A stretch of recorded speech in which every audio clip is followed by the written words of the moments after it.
और अब बात धरती के स्वर्ग कहे जाने वाली कश्मीर की। कश्मीर में हालात बेहद गंभीर हो गए हैं। टारगेट किलिंग्स ने घाटी में लोगों को डरा दिया है। माहौल कितना तनावपूर्ण है, इसका अंदाजा आप हमारी ये रिपोर्ट देखकर लगा सकते हैं।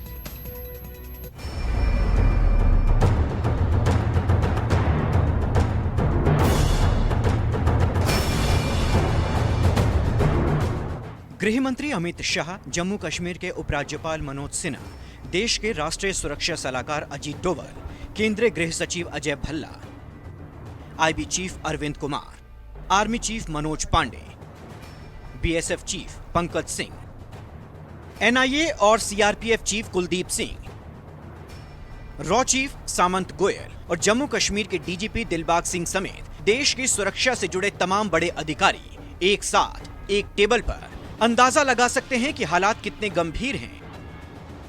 दिल्ली में हुई इस हाई लेवल मीटिंग से अंदाजा लगा सकते हैं कि जम्मू कश्मीर की स्थिति किस कदर नाजुक हो चुकी है।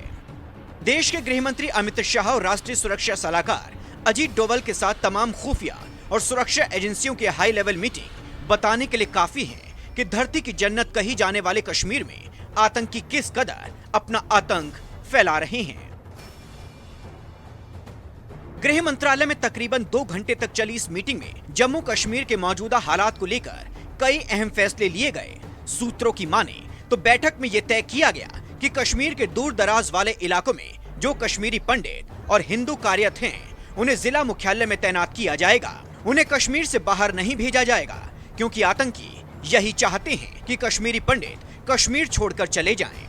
सूत्रों की माने तो बैठक में कहा गया है कि कश्मीर में जो आतंकी वारदात हो रही हैं, इसके पीछे आतंकियों की बौखलाहट है, क्योंकि हमारे सुरक्षा बल लगातार आतंकियों को जहन्नुम पहुंचा रहे हैं। इसके अलावा कश्मीरी हो या फिर नॉन कश्मीरी, सभी के लिए सुरक्षा के कड़े इंतजाम किए जाएं। स्थानीय लेवल पर खुफिया और सुरक्षा दायरे को और बढ़ाया जाए। आतंक फैलाने वाले लोगों से सख्ती से निपटा जाए, उसे किसी भी कीमत पर बख्शा ना जाए। जम्मू कश्मीर के हालात का अंदाजा इस बात से ही लगाया जा सकता है कि दिल्ली में मनोज सिन्हा और अमित शाह के साथ ताबड़तोड़ मीटिंग हुई। खुफिया और सुरक्षा एजेंसियों के साथ अमित शाह की मौजूदगी में जम्मू कश्मीर के उपराज्यपाल मनोज सिन्हा की यह सेकंड राउंड की मीटिंग थी, जो 3 बजे शुरू हुई थी और 5 बजे तक चली, यानी करीब 2 घंटे तक। इससे पहले 12 बजे से 1 बजे तक, यानी करीब 1 घंटे तक फर्स्ट राउंड की मीटिंग हुई थी। ये मीटिंग अमित शाह और उपराज्यपाल मनोज सिन्हा के बीच हुई थी। इसके बाद 5 से 6 बजे के बीच 1 घंटे तक तीसरे राउंड की मीटिंग हुई, जिसमें अमरनाथ यात्रा के लिए सुरक्षा, इंफ्रास्ट्रक्चर और लॉजिस्टिक पर चर्चा हुई। गृह मंत्रालय की मीटिंग में कश्मीर में हो रहे टारगेट किलिंग पर कई अहम बड़े कड़े फैसले लिए गए। साथ ही साथ इस बात का भी फैसला लिया गया, जो जानकारी मिली है, कि कश्मीरी पंडितों को कश्मीर घाटी के बाहर शिफ्ट नहीं किया जाएगा। कश्मीर के अंदर ही उनको जिला मुख्यालय और तहसील मुख्यालय में शिफ्ट किया जाएगा। वो इसलिए कि जम्मू कश्मीर प्रशासन ये नहीं चाहता है कि आतंकियों को कोई ऐसा मैसेज मिले ताकि उनके दबाव में आकर सरकार कश्मीरी पंडितों को यहाँ से शिफ्ट कर रही है। हाँ, कश्मीरी पंडितों की सुरक्षा मुहैया कराने की पूरी जिम्मेदारी जम्मू कश्मीर प्रशासन ने उठाने की बात गृह मंत्री को बताई है। दरअसल कश्मीर में आतंकी लगातार टारगेट किलिंग को अंजाम दे रहे हैं। चुन चुनकर कश्मीरी पंडित और दूसरे हिंदुओं को मारा जा रहा है। बीते 27 दिनों में ही 9 खूनी वारदात को अंजाम दिया जा चुका है। लगातार हो रही आतंकी घटनाओं से मानो कश्मीर में एक बार फिर 1990 जैसा मंजर दिखने लगा है, जिससे कश्मीरी पंडित बेहद ही खौफजदा हैं। दिल्ली से प्रशांत देव के साथ ब्यूरो रिपोर्ट, न्यूज़ 24। गृह मंत्री अमित शाह और जम्मू कश्मीर के उपराज्यपाल मनोज सिन्हा को दिल्ली में इतनी बड़ी बैठक क्यों करनी पड़ी? कश्मीर को लेकर दिल्ली में इस कदर हलचल क्यों रही? इसका जवाब आपको हमारी इस रिपोर्ट में को देखकर मिल जाएगा। वहाँ पे कोई भी हिंदू सेफ नहीं है। बाहर जाते ही लगता है कि पता नहीं शाम को मैं वापस आ भी पाऊंगा या नहीं आ पाऊंगा। हमें रेस्क्यू किया जाए यहाँ से। जान का खतरा है, गोली का खतरा है। घर के अंदर डर है, दफ्तर के अंदर डर है, सड़क पर डर, हर जगह डर और सिर्फ डर। डर का आलम बेपनाह है। हर एक कश्मीरी पंडित खौफजदा है, हर एक हिंदू सदमे में है, हर वो मुसलमान भी खौफजदा है जो घाटी में अमन और शांति चाहते हैं, जिसका नतीजा है ये तस्वीर। डर की वजह से लोग कश्मीर छोड़ रहे हैं। घाटी से लोग रुखसत हो रहे हैं। कार, बस, जिसे जो मिल रहा है उसके जरिए वो कश्मीर से निकल रहा है। एकमात्र मकसद यही है कि हर हाल में अपनी जान बचाने के लिए कश्मीर छोड़ दें। कश्मीरी पंडित के साथ ही तमाम हिंदू अब पलायन कर रहे हैं। वहाँ पे कोई भी हिंदू सेफ नहीं है। वहाँ पे जो भी जाएंगे, जो भी यहाँ से जाए, जो पैकेज वहाँ पे लगे हैं उनके साथ उनके लिए सेफ्टी होनी चाहिए, सिक्योरिटी। वहाँ पर कोई भी हिंदू जिसके घर के बाहर सेफ्टी नहीं है, वो लोग सिक्योर नहीं फील कर पा रहे, क्योंकि वो उन्हीं लोगों के बीच में रहते हैं जो लोग, उनकी आंखों से आपको समझ में आएगा कि वो अंदर से कितना आप लोगों को देखना नहीं चाहते वहाँ पर। सरकारी कर्मचारियों समेत रोजगार करने वाले तमाम हिंदू घाटी छोड़ने को मजबूर हो गए हैं। लोगों को घर छोड़ने का डर तो है ही, साथ ही नौकरी छोड़ने का भी कम है, लेकिन मौत के डर से सब कुछ छोड़ना पड़ रहा है। ये तस्वीरें कुलगाम की हैं, जहां लोग पिछले कई दिनों से अपनी जान की हिफाजत के लिए प्रदर्शन कर रहे हैं। अंदर ऑफिसेज में खतरा है, किसी स्कूल के अंदर, तो बाहर सड़क पे खतरा नहीं है। सबसे पहले हमारी लाइफ है, उसके बाद हमारी जॉब है, और ये तो होगा अब धीरे धीरे करके। हो सकता है कि सब निकल जाए। अगर ऐसी सिचुएशन रहेगी तो ऐसा करके हमें मजबूर होकर निकलना पड़ेगा। हमारे बच्चों को बहुत डर है, जो बाहर नहीं जा पा रहे हैं। हमारे जो एम्प्लॉयज हैं वो बाहर नहीं जा पा रहे हैं। जान का खतरा है, गोली का खतरा है। राहुल भट्ट के बाद रजनी बाला की किलिंग हुई, ये विशाल जी की किलिंग हुई, तो हर दिन लोग डर रहे हैं। बाहर जाते ही लगता है कि पता नहीं शाम को मैं वापस आ भी पाऊंगा या नहीं आ पाऊंगा। हमारे सिंपल यही डिमांड है, हमें यहाँ से शिफ्ट किया जाए, रिलीफ डिपार्टमेंट में अटैच किया जाए। लोगों में ये डर यूं ही नहीं है, इसकी वजह है आतंकियों की टारगेट किलिंग, जो कश्मीर के अलग अलग इलाकों में लगातार जारी है। 2 जून को कुलगाम और बडगाम इलाके में आतंकियों ने 2 बड़ी वारदात को अंजाम दिया था। कुलगाम में एक आतंकी ने बैंक में घुसकर बैंक मैनेजर विजय कुमार की ताबड़तोड़ गोली मारकर हत्या कर दी थी।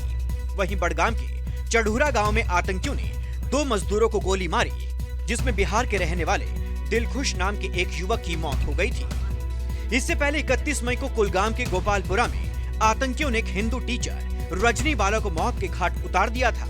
25 मई को लश्कर-ए-तैयबा के 3 आतंकियों ने घर में घुसकर कश्मीरी टीवी एक्ट्रेस अमरीन भट्ट की गोली मारकर हत्या कर दी थी। 24 मई को आतंकियों ने एक पुलिसकर्मी की गोली मारकर हत्या कर दी। इस हमले में उनकी 7 साल की बेटी भी जख्मी हो गई थी।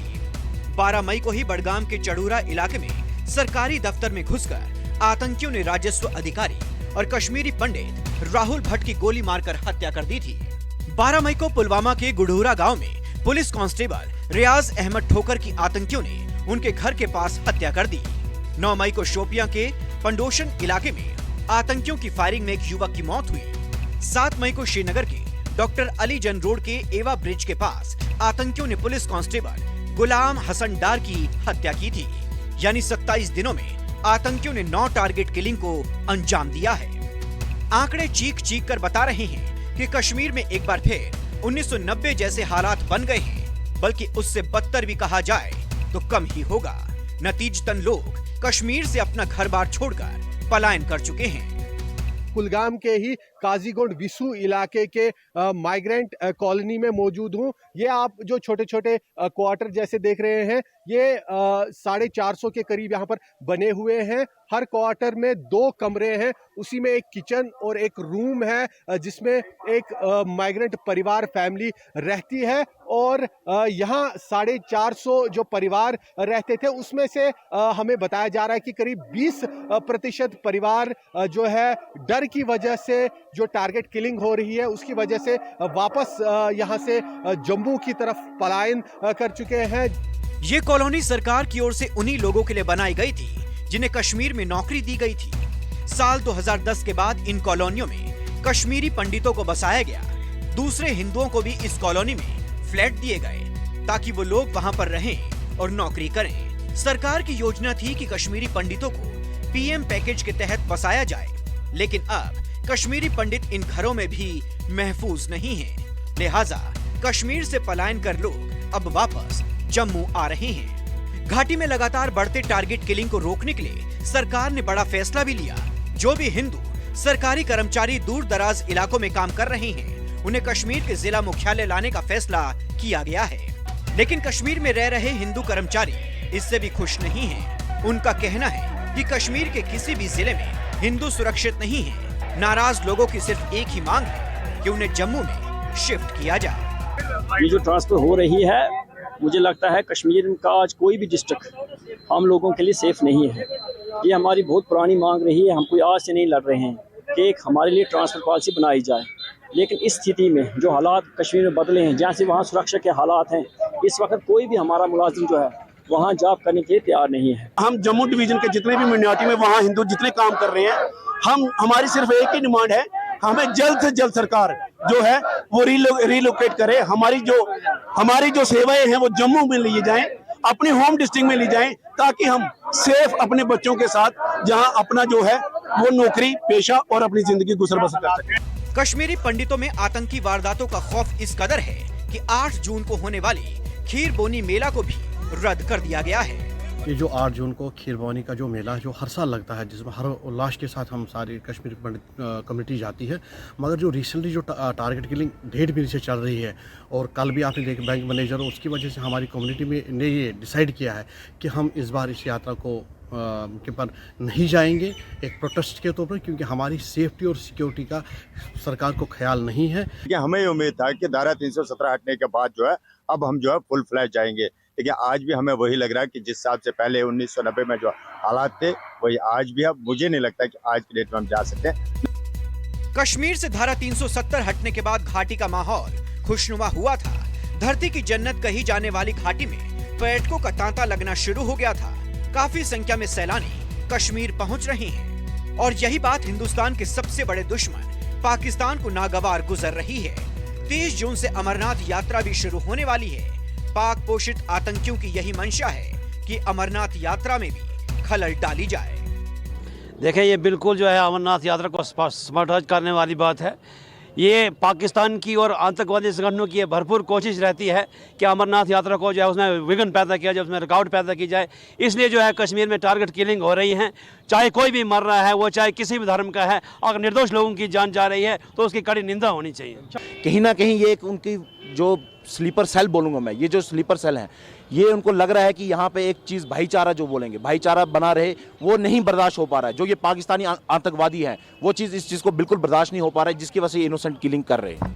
जाहिर है कश्मीर को लेकर दशकों से सुलग रहा एक सवाल आज भी जिंदा है कि आखिर धरती की जन्नत को कब अमन नसीब होगा, कब यहाँ लोग शांति से अपना जीवन यापन कर सकेंगे, या यूं ही कश्मीर सुलगता रहेगा।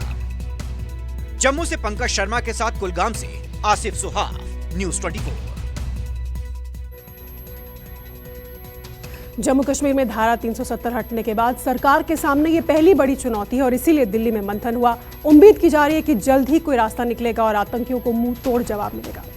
निष्पक्ष न्यूज में आज के लिए इतना ही। देखते रहिए न्यूज़ 24।